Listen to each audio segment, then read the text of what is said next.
Hey, it's Courtney Barriger, your host of Environmental Style Now, the A to Z podcast on all that is sustainable fashion. Now, in this beautiful new year, I'd like to speak directly to eco-fashion startups and entrepreneurs who are looking for help in all of the many ways that they are wearing hats. In this episode, I'm with Alison Knott, a digital marketing extraordinaire who specializes in sustainable businesses. Now, she's here to share with you lovely eco-fashion startups just how to stand out in the digital space.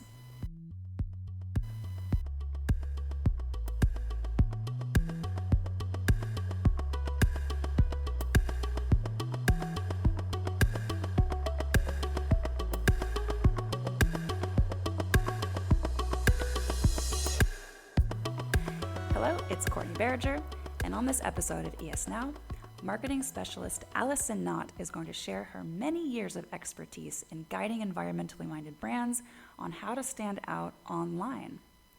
Now, this is great for budding businesses in the eco-fashion world, so have your notebook ready and be prepared to get inspired.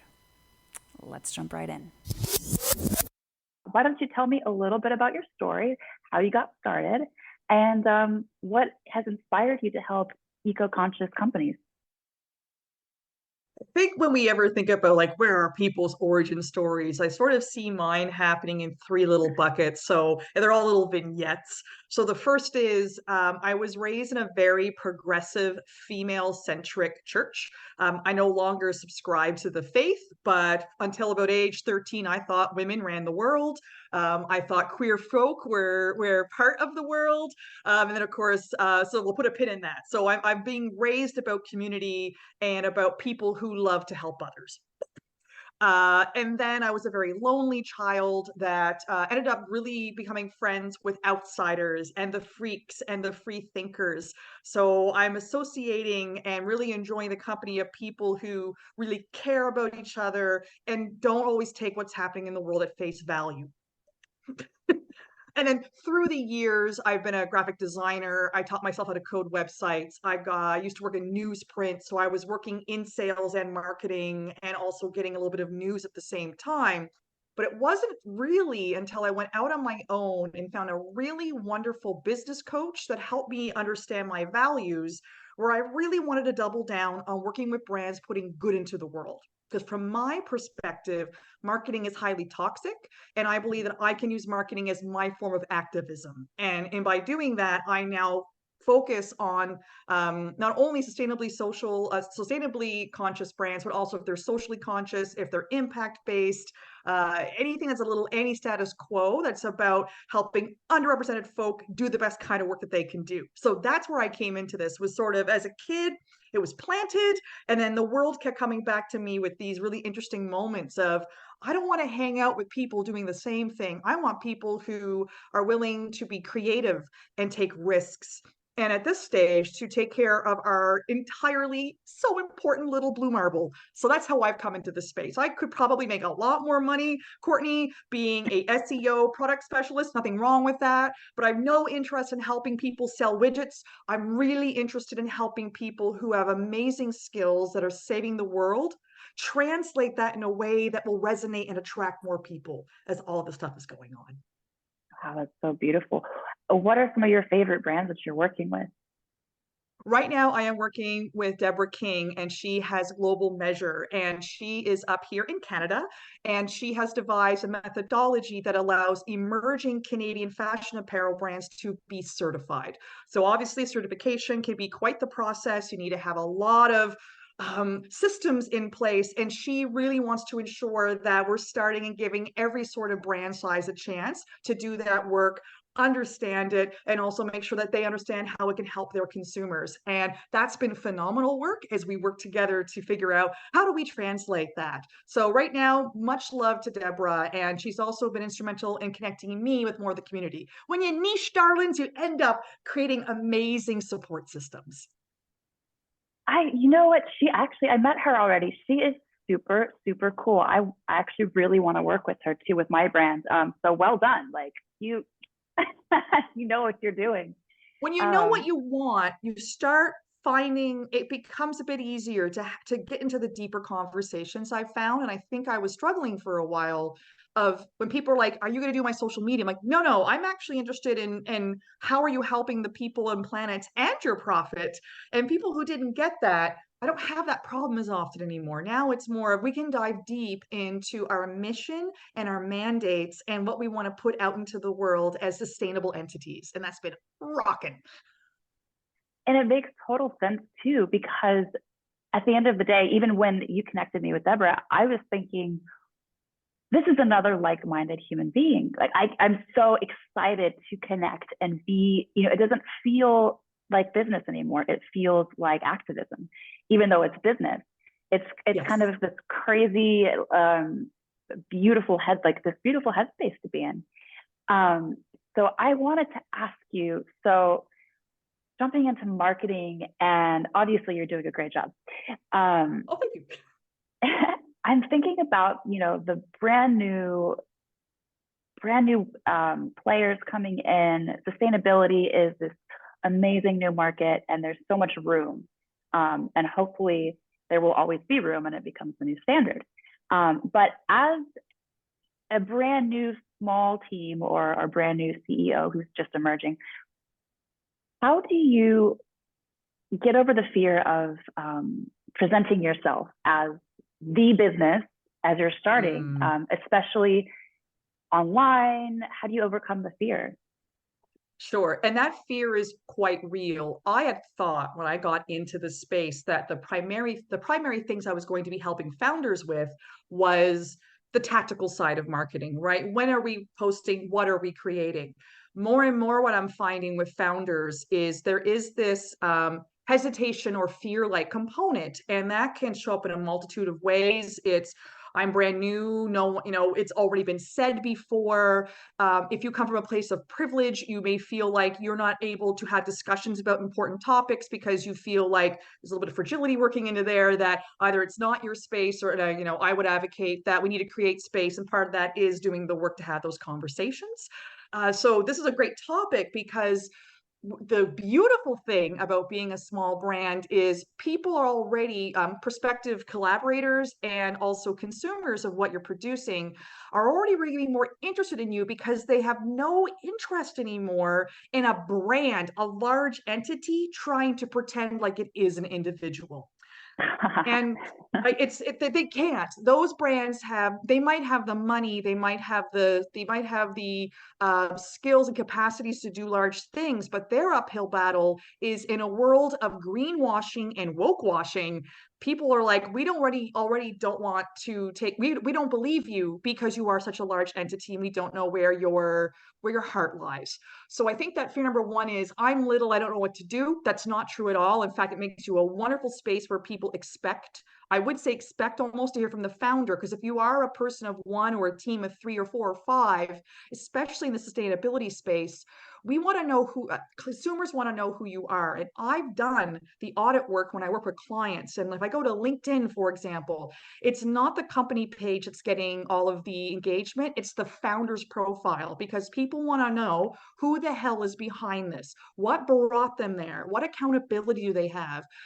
What's their experience? I know, again, we'll bring up Deborah. Deborah is a woman of color, and therefore she is going to have a different perspective on what's happening for her in the fashion industry and also as owning a business and all those good things. So some things that we think are the least useful parts, not necessarily true at all, could actually be the most empowering part. So, and there's a whack of us standing behind you, supporting you fully. So you can do it as well, darlings, without having to do get ready with me in the morning Instagram things. You can do it without having to write newsletters that tells about all of your aches and pains. Again, that's your thing. Awesome. But it's about finding what you're comfortable with, and then finding a way that resonates with people and your goals that makes you more human. But you don't have to give it all away. But that's my first thing. Is it's very common. And the second is, I don't think we realize the power we have in community with marketing. So if you don't know what to say, amplify and raise up someone else in your community, someone tangential to you. So if you're a producer or an apparel maker, perhaps you have a supplier you want to raise up, or there's a volunteer group you're a part of you want to raise out. There is such a multitude of ways from a marketing perspective to build that like and trust factor, which builds your authority, which then translates into people's interest into purchasing your goods or your services. Smart, very, very smart, very smart.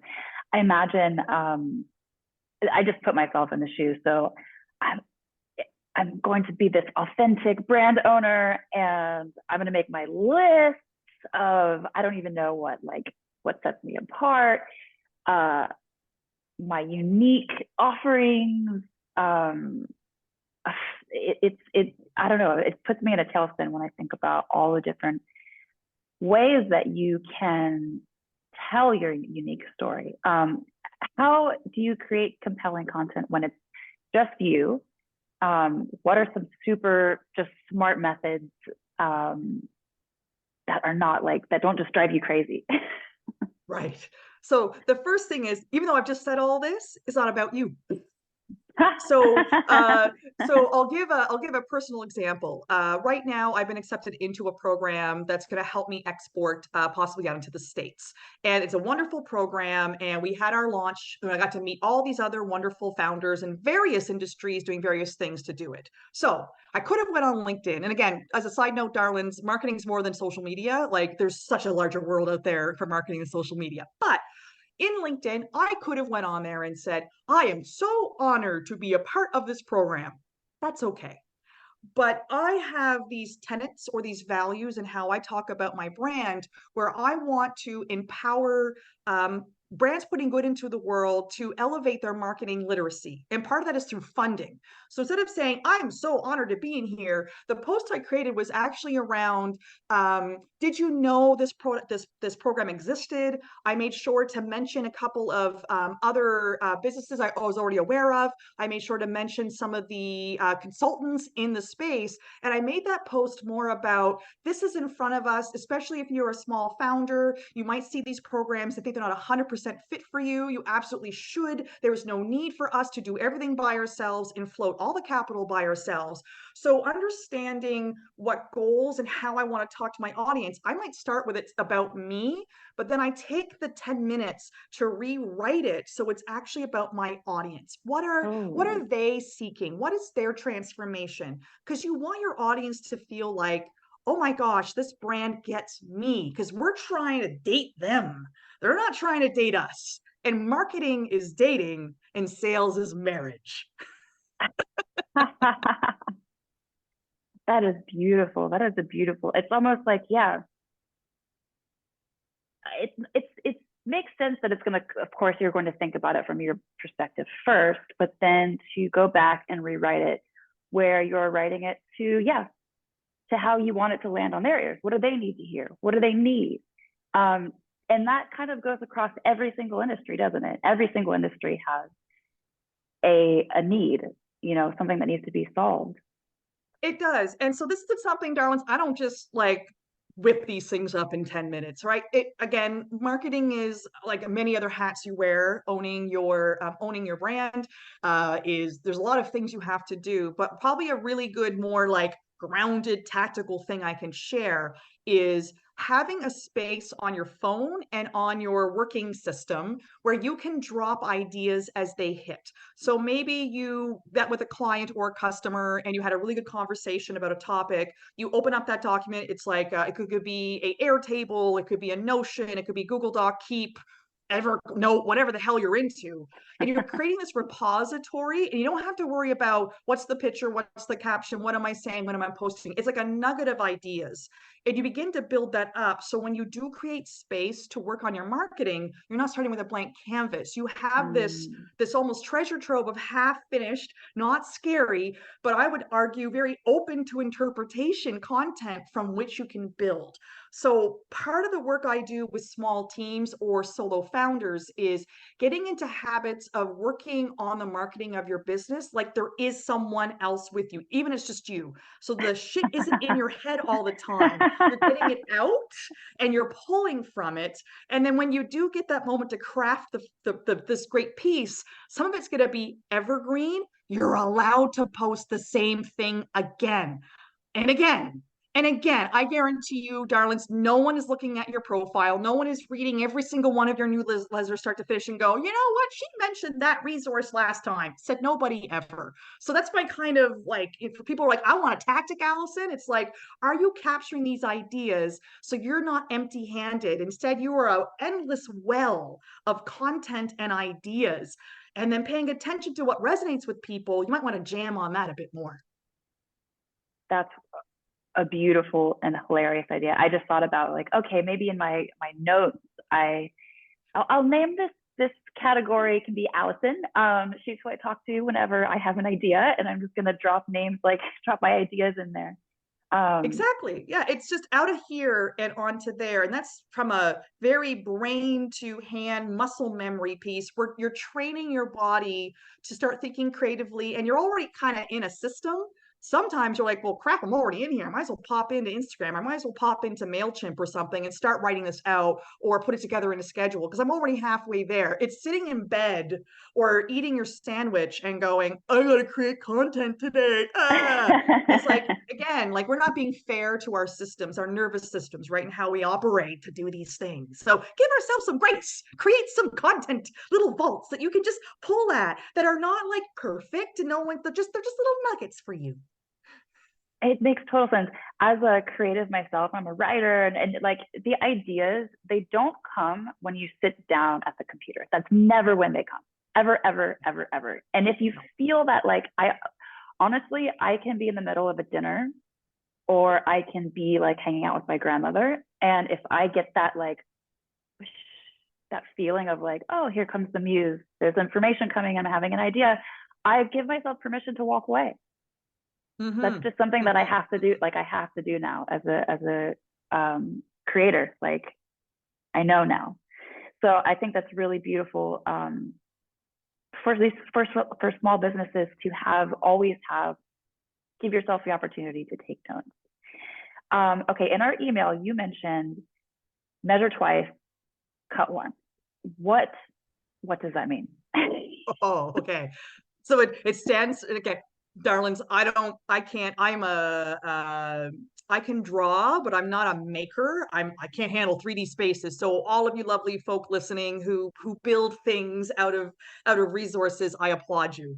That being said, when you think about before we cut a piece of material, before we build a window frame, we measure twice and we cut once. It absolutely applies to marketing. And what I mean by this is instead of rushing or getting hung up on what to post and when, I recommend following other brands that you want to be like and other brands that you know your audience is also following.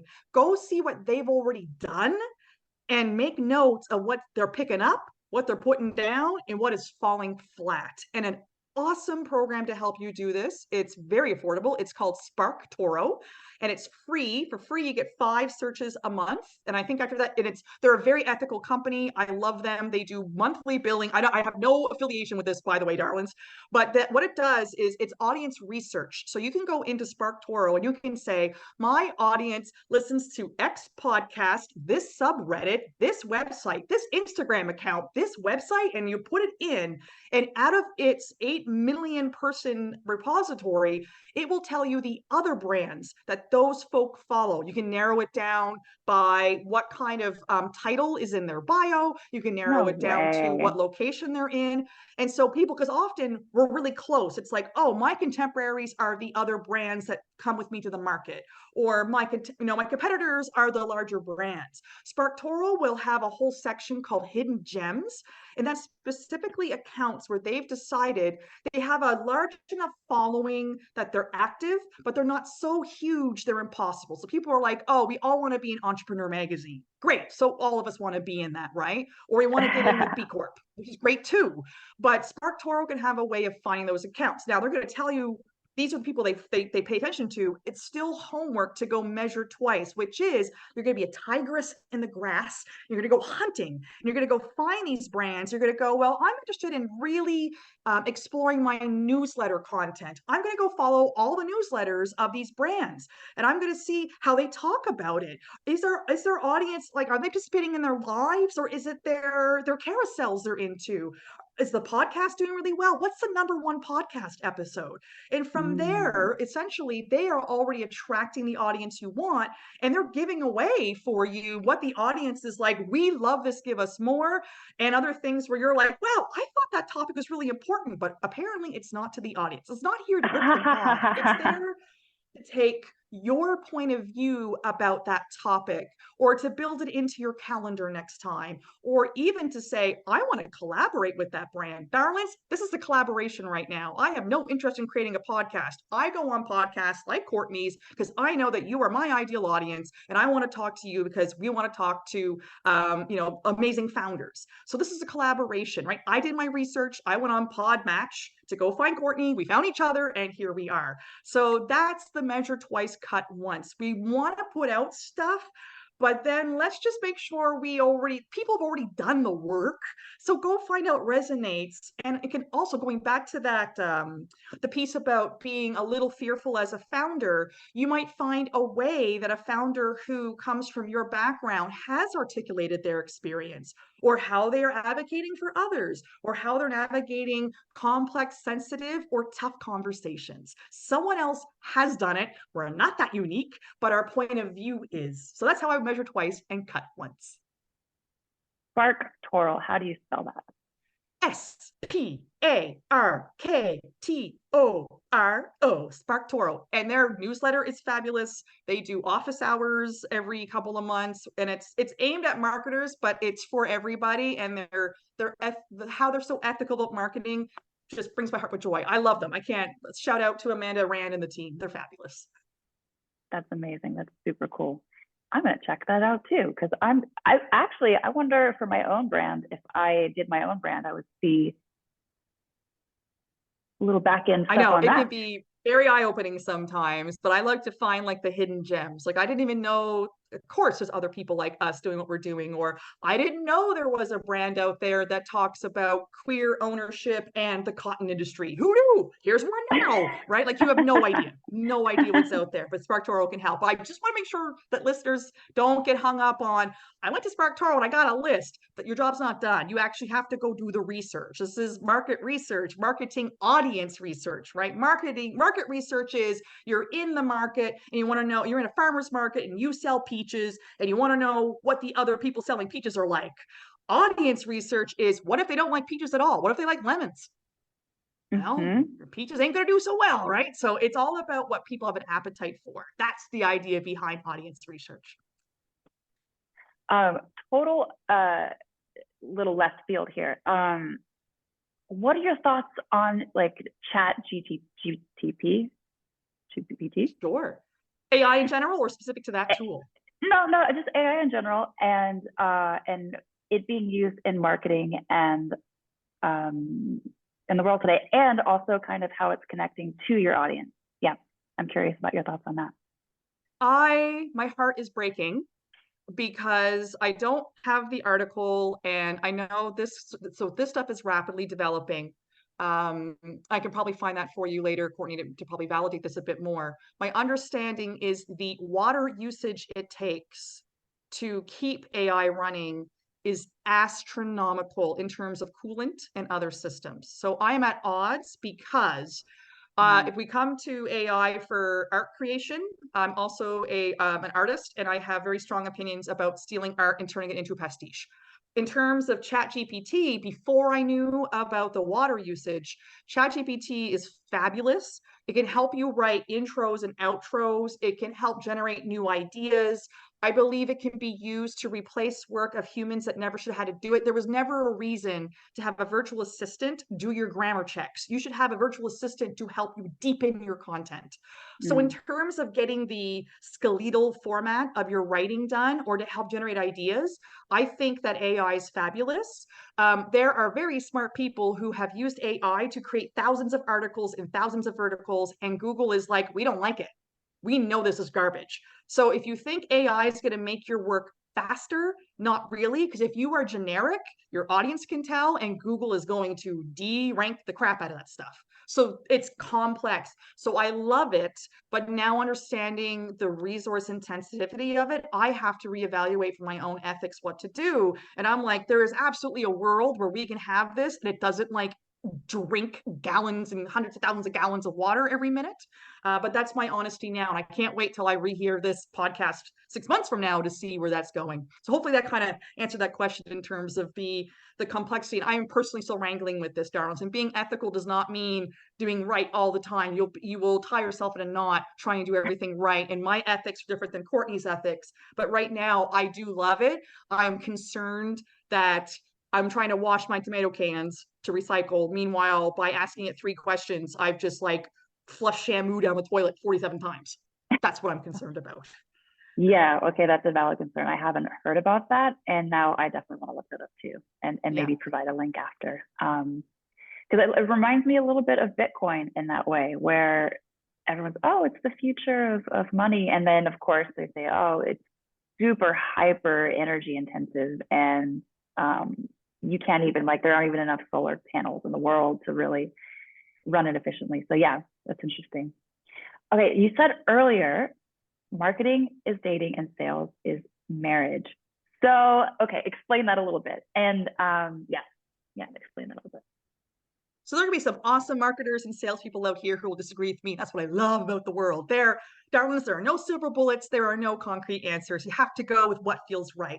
The kind of marketing that I do, I consider it dating, which means my goal is to build the like, know, trust factor, because people are inundated today with choice, with messages, with changes, social media, the opinions of their family members and friends, the choices they're making ethically as they become more cognizant of what they want to do in the world. So the idea that if you put a post out and someone's going to buy your stuff, maybe in 1991, but it doesn't happen now. I've been privy to over 300 website worth of data points. And I'm here to tell you that usually it's 18 touch points on average before people will convert. And converting to me isn't even buying something. It might be signing up for your newsletter, booking a call, or showing up where you are producing it. So the kind of marketing I do supports sales. So dating is, I want to get to know you. I want to see we're a right fit. I want to getting, but like not a one-way me conversation, but tell me about yourself. Where did you come from? Not you're asking your audience this, might be appropriate. I don't know. And then we're warming them up, and then we move them towards the conversion, which could be that sales piece. And that's what I would call the marriage. I'm actually a divorcee and I'm never get married again. So, use that word however you want. It was fun. I mean, I don't mind it, but it's not for everybody. But so I think that can also help people who feel a little stuck, where they're like, all I know to do is to talk about the events I'm at and the things I'm selling and the things I offer. What about the other 80% of the time? It's that dating factor. And depending on what you're doing, how competitive your market is, if you're brand new, if you're super innovative, it might take time for your ideal audience to really, number one, trust you. Again, we have all this green and woke washing happening. 2, maybe they're not ready. Maybe they actually do want to get into sustainable fashion, but they want to go through their current clothes and upcycle and recycle and reduce first. So maybe they're not going to buy from you now. Maybe they're saving up for your wonderful apparel that is rightly so 3 times the price of what they could get if they wanted to go with fast fashion, right? So if we think of it more about dating, it's like some people like to speed date. Some people get married after the first time. Most of us need time to get used to someone, and we need to kind of see how they interact in the world too. So because people can follow you, or they can read your newsletters or listen to you on podcasts, they can get a much more holistic idea of what is your brand is all about. And when you do that, you're not going to see things right away, but we're not in this industry for fast results. We're anti fast, right? So the marketing can happen in those aspects. Now, if darlings, you need a cash injection now, you don't have a marketing problem, you have a sales problem. And if that's the case, get funding and get a sales coach or go hire a salesperson to help you. But marketing is a much more longer term dividend earning kind of system. It's dating. Yeah, when I think about that, a lot of founders focus very, very solely on their product. And in that, I think it's not a bad thing. It's just what happens. Oh, I'm going to create this product and here it is. Like, look how amazing it is. And fail to actually connect with their audience, because they're too busy saying, oh, but it's this, this, this, and this. What are some ways, oops, sorry, clicking things. Oh no, I got that notification on Zoom. Okay, what are some ways that we can engage with the audience that, as founders, that kind of remove you away from just the product? What are some ways to speak to the audience? Awesome. Ask some questions. So if you put up a wonderful purse, what are my options? Love it. Great for my grandmother. Like, how do you expect me to interact with that? Like, I'm not going to tell you my life story. I'm going to be available where you're selling that. So the first step is in our content. When you ask questions or when you tell your audience what you're asking of them, that gives them, they know what it is you want to talk about. So that's one.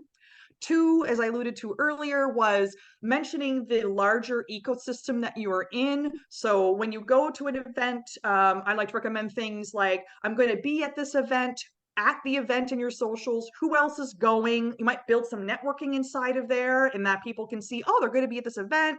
Well, after the event, what were your takeaways from it? Again, it's not about you. It's about like, I'm so glad I went here because I didn't realize how large of a BIPOC Founders Association we had. And I'm so glad I was invited to X event, right? So we can do that. And then lastly is we can do things like contests, or you can have one-on-one conversations. I'm interested in maybe producing a new line for elders in our community. If you know an elder who is interested in sustainable fashion, I'd love to talk to them. I have a whole thing about like asking audience questions in that. So that can be a great way to do it. Is you got to think about our own activities. How do you interact with product? Like, you don't really say much. You either buy it, you like it, or you leave it. So in order for us to engage with people, we have to ask things that would naturally create an engaging response. Smart. And in eco fashion in particular, as we're starting to see more saturation in the market, how can founders discover that uniqueness for themselves? If everyone, even to say everyone is using sustainable fabrics now, okay, now what? Now, how do you separate yourself? Right. Well, I think again, it comes down to really understanding who your ideal consumer is and what they want and what they seek in transformation. So I can think of the brand, unfortunately, doesn't come to mind, but there's a lot of conversation around sustainable brands being very soft, kind of comfy, athletic kind of wear, cozy, right? But if you're a punk brand that offers spicy fashion that's tight and has stitches and all this kind of thing, then you would want to figure out, what is it about your audience? What do they like? How did they respond? What are they resonating with? So maybe they really love sustainability, but they don't want big flowy garments. They want tight, spicy stuff. And so what are they into? Is it, if they're punk, then there's probably certain social constructs that they're really interested in talking about, social justice that they want to talk about, music that they're into. So really understanding your audience as a three-dimensional beings instead of people with wallets for you can be really helpful. And again, I don't mean this in a bad way. We all got to eat, right? We want to continue to supporting people as we can. We can't do that at this current system without money, but it's just important to think about that blend. And this is like, you're not going to sit down and create a content calendar after listening to this. This is like an evolution. And just as soon as you think you got your business figured out, something's going to shift or change. But it's just like, what's the dimensionality that you can add that really makes your audience go like, I would want to sit down with this person, not just buy their stuff, but actually be a friend with them. I don't mean like, you don't have to create friends here. But again, our kinds of audiences can be really super choosy, and they're really suspect of players in here who want nothing but the money, the quick cash, and making up stuff like brands that mince their own brand new bottles so they can say it contains recycled materials, right? Like people are wising up. We're beginning to get more information. You can also educate too. Just because you understand the life cycle of cotton and what it means in your sustainability doesn't mean your audience does, especially when they're going, why are you so much more expensive than the other Yeah. stuff? There's a way to educate without being, because that's the value. It's like, oh, great question. Did you know that this is what happens to Zara? How much stuff they produce every second of the day? That's why it's so cheap. So there's all of these beautiful ways that we can do that. Dimensionality, darlings. Like let's make people little 3D cubes instead of flat little pieces of paper, money paper. Oh my gosh. Oh my gosh. It's so true.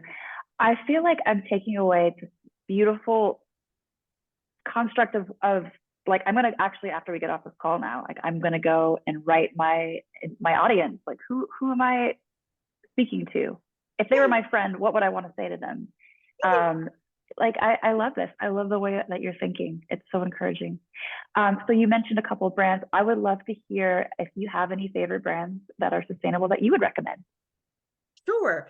You asked me this question earlier, and I was like having to think on it. So I don't own any of their products yet because my own parka is still in good use. And I'm not going to get another parka until mine has literally no longer can serve me in a way it does. Up here in the bright Canadian North, I'm up here in Nova Scotia. The brand is called Wuxley. I might be mispronouncing that. And it's a Canadian brand up here that was started by an individual who's in the Canadian Football League, but it's not his notoriety of being in a major sport league that is giving them the clout that they need. Wuxley makes parkas and winter coats and that, and they take basically junk from the ocean and they reweave it into the materials. So I like them, one, because I think there's like some poetic justice that we are turning garbage into a resource. Like there's nothing more like, gritty and tenacity than like, it was junk. No, it's not. We're not done with this yet. And also, I would invite brands to check out what they're doing online. Wuxley has, from my understanding, they kind of go after like B Canadian stars. So while they could have went after really big, they have Bryan Adams, who is a singer. Yes, I know, we all know his music, but like he's a bit of a heartthrob over here. Jonathan Torrance, people might know him from the Trailer Park Boys, but also he is a really underground, huge. A lot of us, I'm in my mid 40s, us Canadians, he was on a very popular show when we were kids that taught us about money.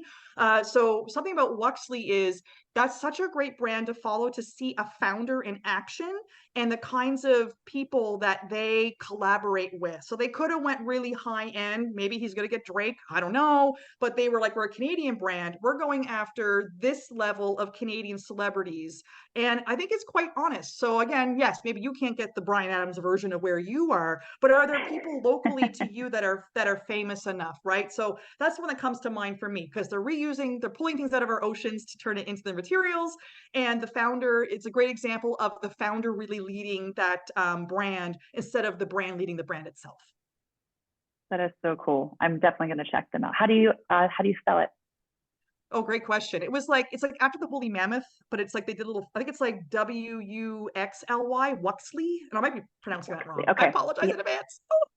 No, I'm going to look it up. Definitely going to look it up. Well, I am just so delighted with everything that you have had to share. I want to lift you up and send as many people your way as I possibly can. How can we connect with you? Awesome. So thank you so much. Actually, this was a wonderful, gracious gift all on its own. I'm really active on LinkedIn as Alison Knott, Knott. I would secondarily, I am beginning to get on Instagram. So grant me grace as I figure out that platform from a business perspective. And for anyone listening who loves this stuff, on my website, AlisonKconsulting.com/resources, I have a mix of things that might be suitable to you now. So maybe you're looking more at email marketing and you want to grow your list.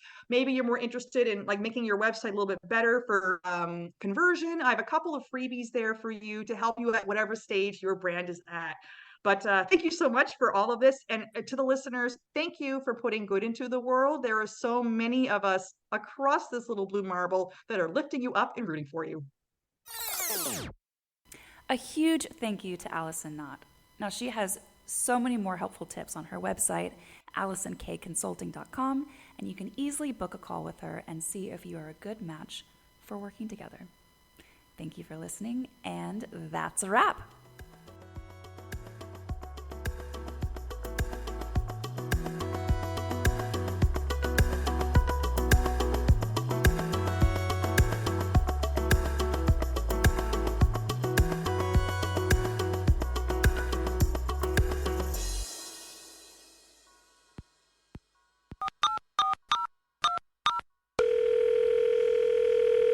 Hi, this is Michelle from Washington, D.C. Yes Now is a Holding Court production. It is written and produced by the very talented Courtney Barriger, with music by Parker Ainsworth, and a special thank you to Alexandra Shuck.